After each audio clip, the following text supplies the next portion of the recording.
Abakunzi wa Magic Channel TV turaramukije cyane kuri micro muri kumwe na Ornella Kimana. Nibaze ko mumeze neza aho muri hose, je meze neza fresh sana kabisa. Ewan ndashushe ndi kumutogoto. Guys ndahantu ndabaramutse kwanza neza. Murabizi ko twakreye ikiganiro cha 5STARS twerekana uburundi busa neza amantra meza mu Burundi. Kuko abantu benshi batuzume ngo ni igihugu kibi, igihugu gisa nabi, igihugu sinzi c'umucafu gusa, ariko njewe nariyemeje na Magic Channel TV sasa turahantu. Wala nje nashitse ndavuga what the hell nahantu cyane je nayibe ko turi mu Burundi upa. Guys rero tugumane turabana ikiganiro ewani mwenye muraza kuvuga ni mu Burundi cyane. Stay with me nizere ko tuba turi kumwe.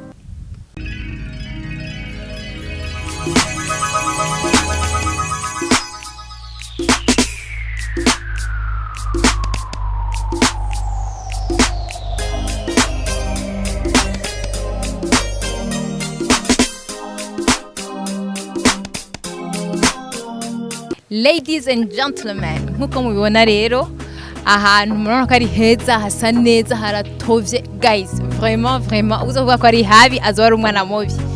Sasa aha rero turi muri quartier Miroir, quartier nziza ya mbere mu Burundi, quartier irimo amazu mashasha meza y'aba boss gusa. Muje muvyibonera na quartier nziza, abahazi bo batubyiza ukuri. Iyi quartier ni nziza trop sana.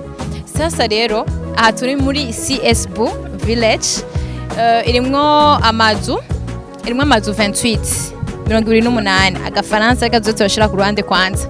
Irimwo amazu 28 rero iri muri 3 categories sinze mu Kirundi bien sûr ntaco murabitahura. Irimwo 3 categories, harimwo standard, hariho VIP, harimwo na VVIP. Rero inzu imwe ifise aga parcelle kaho, genre n'urupangu umuntu yinjira and then umuntu akaba afise inzu yiwe. Guys haratovye wallahi ni burayi je nubiwe nagagaye. Hama standard uyigura 300 millions.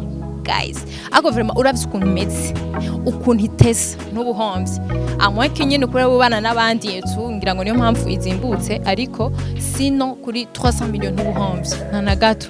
Ni inzu rero irimwo amanivo abiri, inzu nziza cyane gose itovye nziza.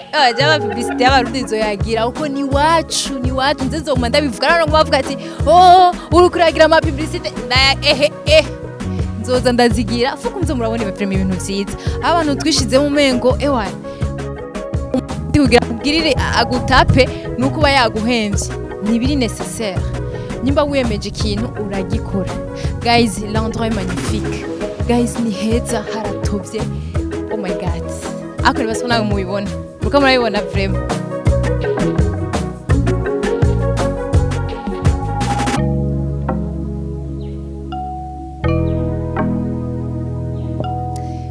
Reka ninjire hamwe mwa muza kubona.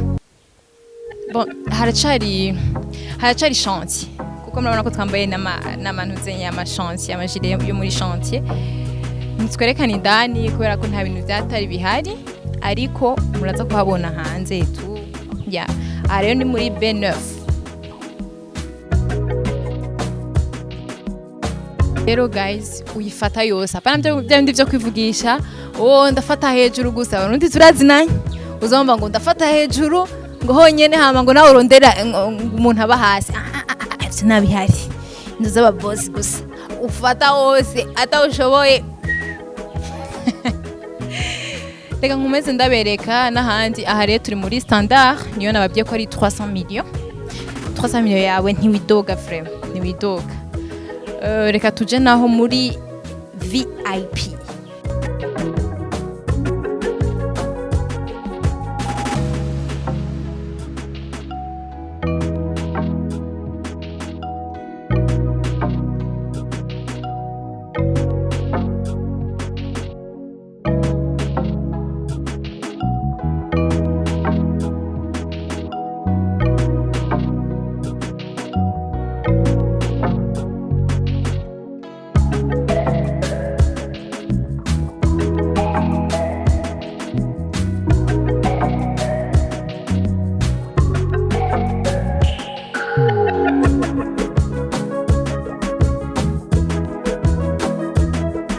sasa rero guys nkuko mubibona two turatembera two turavisita ahantu ni heza cyane haratovye haratesa iyi rero party tugeze ko ni party ya VIP abantu mukunda ibintu bya VIP nkanje put your hands up ni VIP wigura 340 millions y'amarundi siko ndavuga amadolari ndavuga amarundi kandi vraiment murumva ko umuntu atabazimbye kuko rabazizi quartier zacu ewan utaguzi parcelle ama miliyaridi umengo sinzi vraiment ntubuzimbwe na gatoyi sasa imuze turara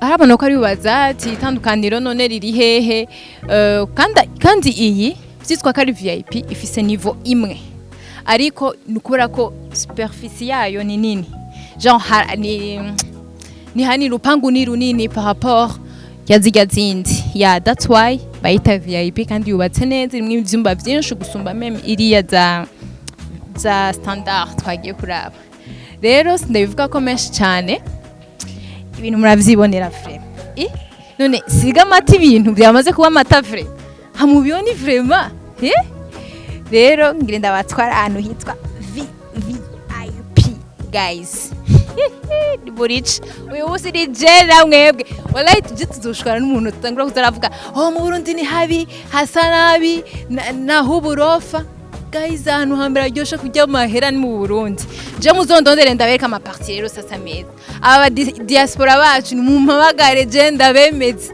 mvuge ati ahantu niho twavukiye cyane sasa arabona ngoma bibaza shayo mahera izo nzu ndazozigura guys zaraguzwe malheureusement kuri bamwe guys zaraguzwe zose hama kuzona umuntu araje kuvuga Burundi tuko crise uko crise we na nani we nande crise bakumuntu guys crise bakumuntu hari ahantu utembera wowe ukavuga ati iyi ni blague ama guys ibintu n'umuriro kwinosi hari abayicayeko hari abo bicayeko hari abo nabo basutamyeko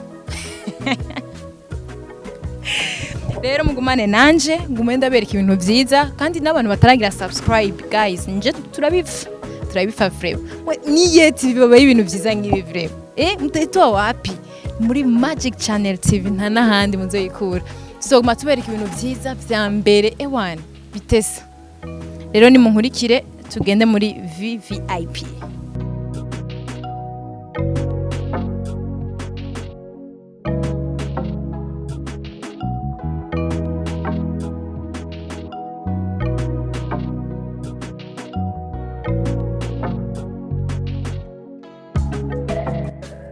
nkukore mubibona ladies and gentlemen aha tugeze muri VIP wenye mibosi zao kabisa aha rero haba ababosi bo muri village haba ababosi bo muri village cyunyereka na visage y'abantu bagutse wallahi amahera ikigiye ni dash nimuze tubereke kuntu ibintu bitesa hano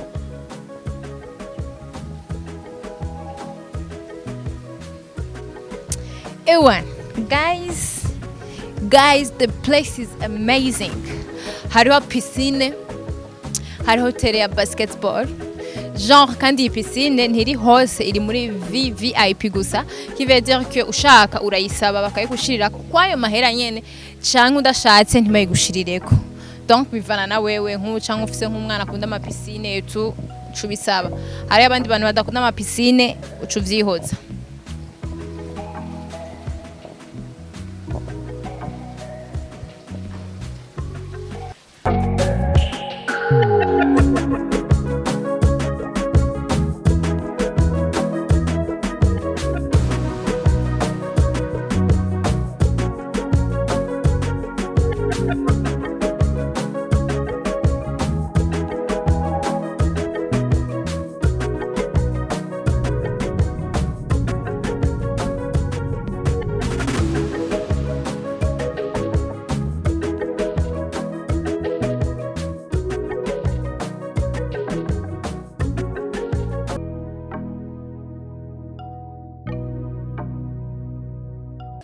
rero iki kibanza iyi nzu ifise niveau imwe ariko rero ni nini twazungurutse kabisa ntubuhomvye na gatoyi twese guys twabaye bleu ako guys nje mbaye mu nzu nk'iyo ukaje propose ngo undonderere visa ya Etats-Unis ndakwitikia mi ndakwemerera kare nje gupaga sari yanduhe ndiko ndiruka mba mu nzu nk'iyi acha byo bita sishobora jamais ewana ikibanza vraiment ni ciza kiratesa abantu vraiment dukwiye kubikuramwo iyo mentalite yuko dufise ibibanza bibi vraiment dusantu habishe ega n'abapostinga n'aba kuri YouTube précisément bashira ibibanza bisa nabi gusa sinzi ko hari video mwabonye umuzungu mwegeze kuvisita mu Burundi guys yaratwononye yaducafuje ashirako mani ubupeti buko buroga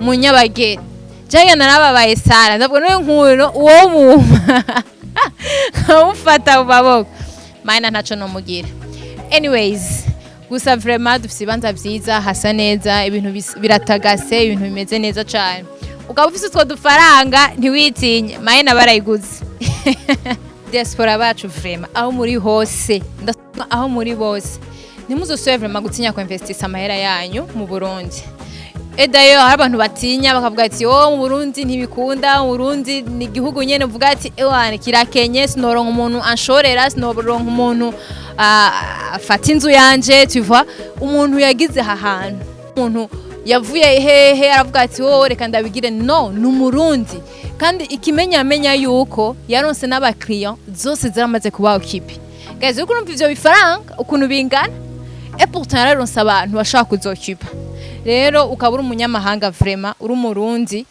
uri mu diaspora please investisse ibintu vyawe nga mu Burundi ubaka amazu meza erega narashaka gukora iyi petit village naho ukagakora fresh ibintu bikagenda neza fresh kandi nanje nzoyigura I hope so yo gusa sasa ndaciyumvira dore ribande bagusaya amazu canke batubeshe ndukwigaza ariho amahera mu Burundi amahera ariho nuzobona abantu baguma biritsa crise ni kwenu yani mu Burundi hariho amahera bihore abantu bihore kimya bucece abantu bafite amafaranga nkabamagaze ku muntu umwe we yarahaguze nawe nyene afite amafaranga ese twahura basi nkamuramuza mugora mu ntoke d'ailleurs ndabaramukije bagenzi je nitwa Fabrice Manirakiza ndi umurundi wo mu diaspora mba muri Australia none ubu nkaba ndi ngaha mu Burundi nko muhira nkaba mba ngaha mu Burundi nkuri kararangura imigambi y'iterambere nzwi cyane mwishira hamwe rya SEE Burundi haheze ikiringo kenga imyaka 4 ndaritanguje rero mu bikorwa twaranguye harimo igikorwa cyitwa SEE Burundi Village cyo kubaka amazu ya kijambere